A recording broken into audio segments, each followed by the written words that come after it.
હાલો ખેડૂત ભાઈઓ માટે ખુશ ખબર, સરકારે મોન્ટાસો કંપનીમાં કપાસ માટે જે આ વિરોધ કર્યો છે, પણ એની જગ્યાએ સારી ક્વોલિટી BT32 નામની મગફળી આવી છે. વીઘે 50 થી 60 મણનું ઉત્પાદન છે અને આસાનીથી 50 મણ થાય. દવાનો કોઈ છંટકાવની જરૂરિયાત રહેતી નથી અને એ સિવાયથી કોઈ ઢોર રાખતા હોય તો વીઘે 50 બારી તો કૂસો નીકળે છે અને 50 થી 60 મણનો પાક છે. 120 દિવસે પાકતી જાત છે. એટલે આ મારે 3 વીઘાની મગફળી છે. અંદાજે 250 મણ થાય એવું અમારી ધારણા છે.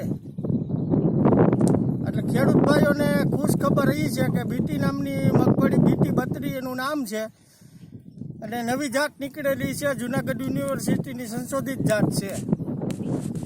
એટલે જે તે કોઈને આ બિયારણની માહિતી અથવા 10 કિલો બિયારણ જોઈતું હોય તો મારું નામ લખી લ્યો. મારું નામ છે મુકેશભાઈ બાબુભાઈ પીપળવા, ગામ આંબરડી, તાલુકો ગોંડલ, જિલ્લો રાજકોટ. અને મારા નંબર લખી લ્યો. કોઈ ખેડૂત ભાઈઓને નંબર જોઈતા હોય તો 98 0635. મગફળીનું ફરીવાર નામ યાદ કરાવી દઉં છું. BT32 નામ છે. દવાની કોઈ જરૂરિયાત રહેતી નથી.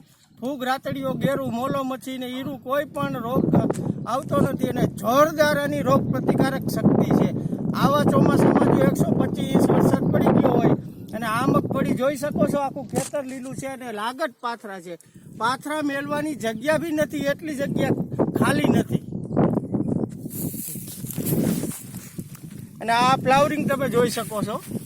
આ છોડ મારી પાસે છે, આવડું ફ્લાવરિંગ છે અને તે આમાં તેલની ટકાવારી 60% છે. 20 નંબર કરતાં 8% તેલ વધારે છે.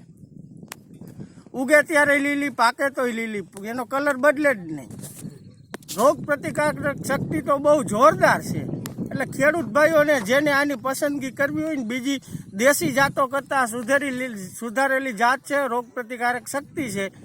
એટલે આ વાવવાથી ખેડૂતને દેશી મગફળી કરતાં ડબલ ફાયદો થાય છે. આ ખેતરમાં તમે જોઈ શકો છો, મગફળી ઉપડે છે, પાથરા પડ્યા છે અને તોય છતાં એવી લીલી છે.